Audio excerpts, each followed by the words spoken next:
నేను ఏరికైనా ఒక వీడియో వేసింటిని ఈ మన స్నాక్స్లో ఒక దానిపైన ఇంత లాభం పెట్టి అమ్మేసేసి ఆ మీకు తెలియాలనేసి నేను వసూరులోని బస్ స్టాండ్లోనే తీసుకొచ్చినాను థింగ్స్.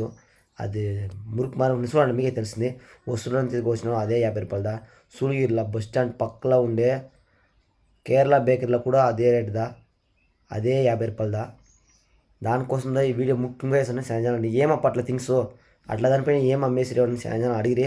దానికోసమే వసూరులోనే తీసుకొచ్చినాను, సూళగిరిలో తీసుకొచ్చి చేసినాను. అన్నా తప్పులేదన్నా, నేను అమ్ముతాను, అందరూ అమ్మేవాళ్ళు, అమ్మేదానికి దా బతికేది. ఇప్పుడు వాడు 50 రూపాయలు అమ్ముతాంటే వానికి ఎంత లాభం వచ్చాక 50 రూపాయలు అమ్ముతాడు. సో దాన్ని తాండి అమ్మే అది బెజార్ అన్నా. ఇది ఒక పొరులు పోయిన వాళ్ళు వాడేసేసి అమ్మేలే, వాడేసేసి అమ్మితే ఎంత నమ్మొచ్చు.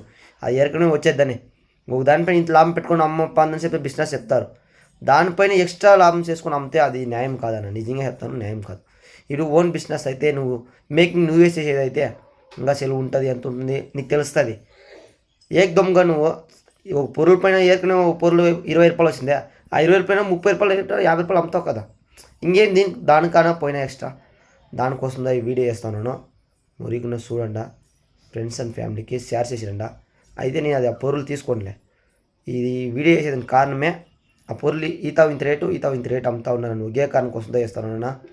వేరే లెవెల్ అన్న మన జనాలు.